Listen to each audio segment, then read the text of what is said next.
banyak berzikir kepada Allah Subhanahu wa taala, insyaallah dijauhkan dari godaan syaitan. Itu yang pertama. Yang kedua, aku melihat salah seorang di antara umatku, kata Rasulullah sallallahu alaihi wasallam, yang dia telah didatangi oleh malaikat kematian. Jadi Nabi melihat ada umatnya yang didatangi oleh malaikat kematian. Apa tugas dari malaikat kematian? Mencabut nyawa. Pada mulanya kata Rasulullah SAW, umat ini akan dicabut nyawanya oleh malaikat dengan kematian yang dahsyat, dengan kematian yang tidak baik. Mungkin dikarenakan dia banyak dosanya. Sebagaimana yang kita ketahui bersama, kematian yang paling ringan dalam ajaran agama Islam kita adalah umpama seekor kambing yang digantung hidup-hidup, Bapak Ibu, kemudian dikuliti, kulitnya hidup-hidup. Itu adalah kematian yang paling ringan. Nah, umat Nabi Muhammad ini, kata Rasulullah SAW, dia akan dicabut nyawanya oleh malaikat dalam keadaan mati yang dahsyat. Kalau ditampakkan wujud kematian itu kepada kita, maka wujudnya beraneka ragam. Ada orang yang matinya ketabrak oleh mobil, hancur badannya. Ada yang dimakan oleh buaya. Ada dulu beberapa tahun yang lalu kejadiannya, seorang suami malam 10 malam terakhir bulan Ramadan, dia pergi ke bersama sampai maghrib belum cukup pulang, sampai akhirnya Isya juga belum pulang. Akhirnya istrinya bersama rombongan desa itu menyusul ke kebun sawit. Apa yang ditemukannya ketika itu di situ, Bapak Ibu? Ketemulah ada seekor ular yang sudah kenyang. Nah, umur suaminya ketika itu 35 tahun kalau tak salah. Jadi Bapak, kalau orang rumah kita biasanya sudah pulang jam 4 sore, tak pulang dulu bapak-bapak nih Bu, jam 5, jam 6, jangan tunggu malam. Pasti telah terjadi sesuatu di kebun. Tuh, pada waktu itu ternyata suaminya yang umur sekitar 30 atau 35 tahun itu telah digigit, dimakan oleh ular piton.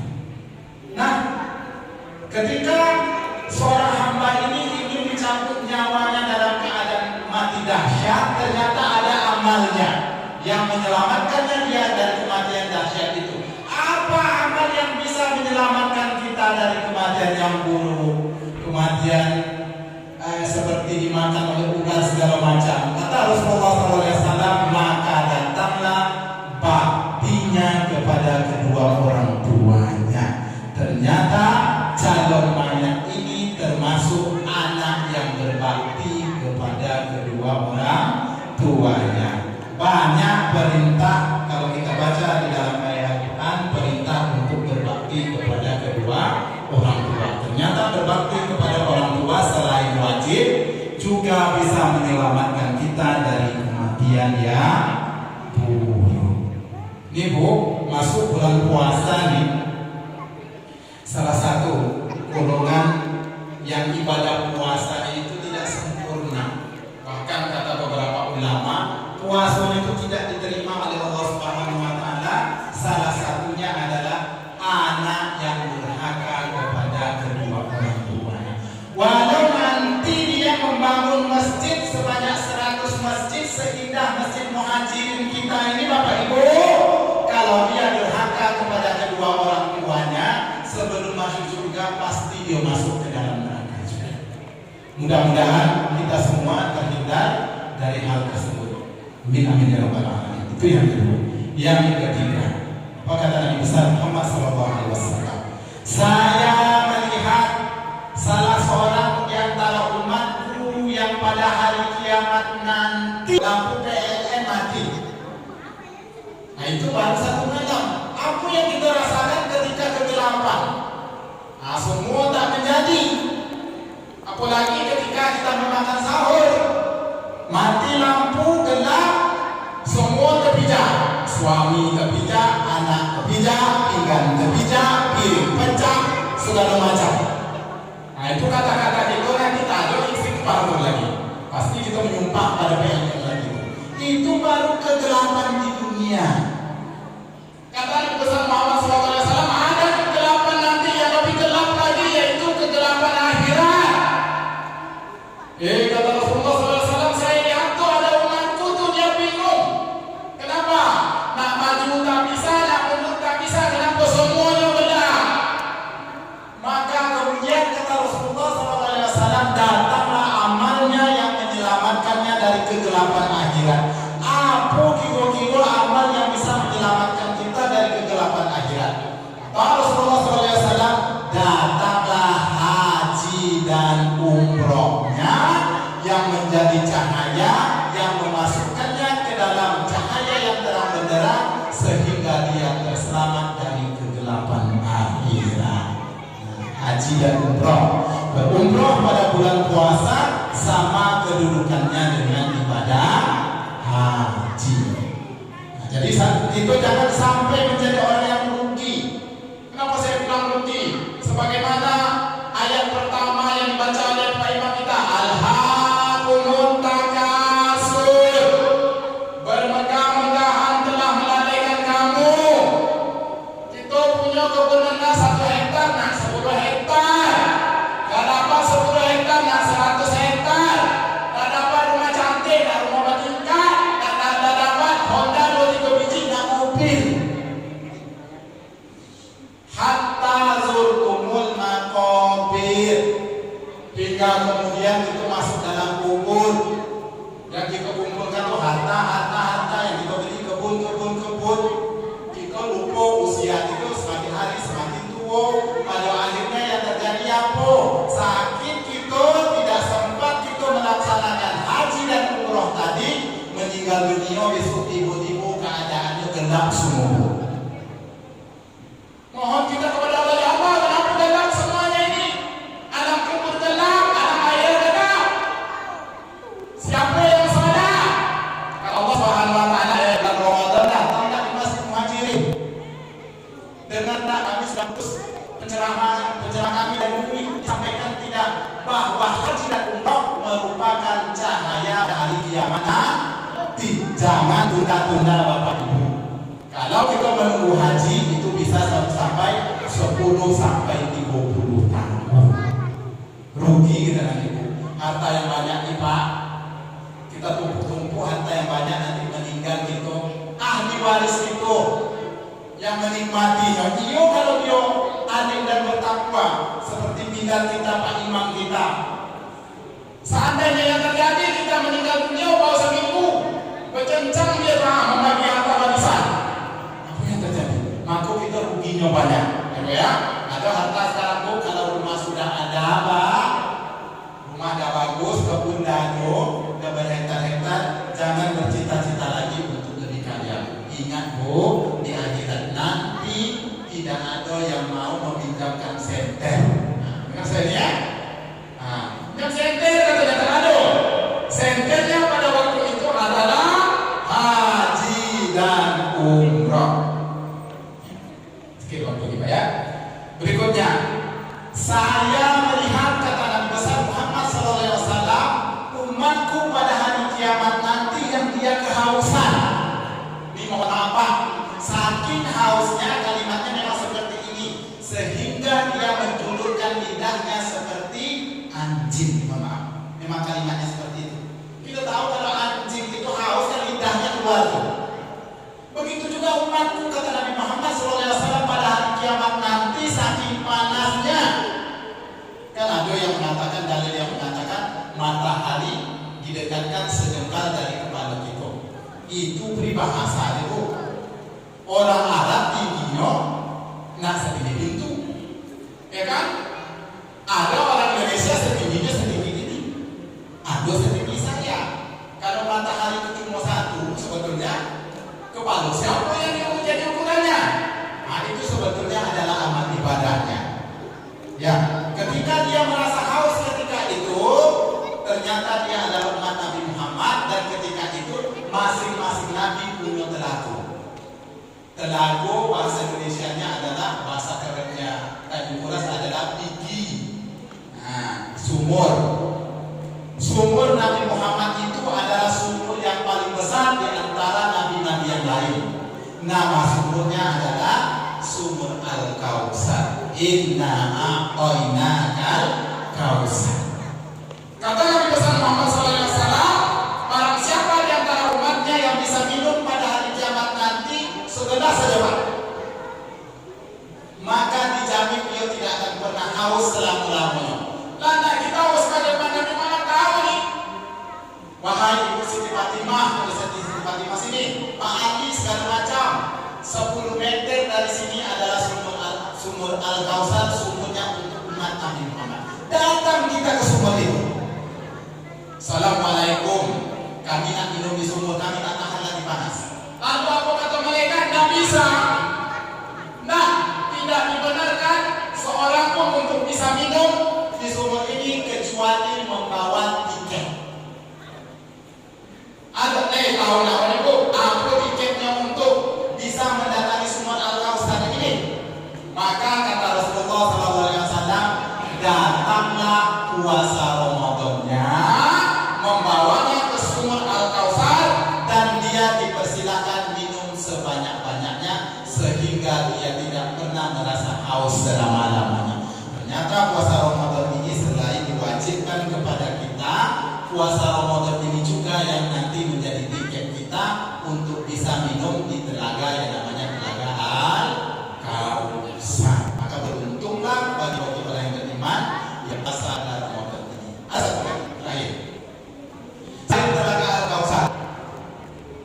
Apa kita masih bisa minum dari sumber yang lain? Bisa. Jadi Rasulullah SAW ada umatnya nanti pada hari kiamat, orang nanti banyak di telaga Al-Kautsar itu dia belum bisa mencapai telaga Al-Kautsar. Tiba-tiba datanglah anak muda yang membawa kepadanya minuman ketika dia haus tadi. Lalu bertanyalah orang tua ini, wahai anak, siapa engkau ini? Cantik, ganteng, tampan, datang kepada kita dan membawa minum. Lalu apa kata? Aku adalah anak-anakmu yang meninggal ketika kecil. Ibu, apa kata Ustaz itu? Sabar meninggal anaknya, sabar. Orang tua saya anak ketiga baru selamat. Anak pertama, anak kedua meninggal dah besar. Ya. Jadi kalau kita sabar nanti pada hari kiamat nanti, insya Allah dia akan datang menemui kedua orang tuanya, membawa minuman kepada kedua orang tuanya. Di waktu kita habis ya. Terakhir, saya melihat kata Nabi besar Muhammad SAW, umatku yang ketika ditimbang ternyata timbangannya itu menjongkit ke kiri. Nah, orang ke kanan, dia timbangannya ke kiri. Kanan itu artinya adalah surga, ke kiri artinya adalah neraka. Umat Nabi ini sudah terancam masuk ke dalam neraka. Udah menangis ya Bu, Pak, udah sedih yo. Timbangan awak menyokong ke kiri walaupun jongkit tak kuat kok. Contoh kalau timbangan ke kiri itu segini, tak segini, kalau segini tak bisa selamat lagi doang, ya kan? Kalau udah menyokong terus ke sini itu, itu semua tak dibuat kok. Puasa tak ada, zakat tak ada, haji semua tak ada. Lalu ketika timbangan itu berada ke kiri, tiba-tiba ada yang masuk ke dalam timbangan, memberatkan timbangan yang kanan tadi, sehingga akhirnya posisi timbangan dari kiri menjadi ke kanan. Apa rahasia amalnya? Maka datanglah anak-anaknya yang meninggal ketika kecil tadi, masuk ke dalam timbangan kedua orang tuanya, sehingga memberatkan timbangan itu yang berubah posisinya dari ahli neraka menjadi ahli surga.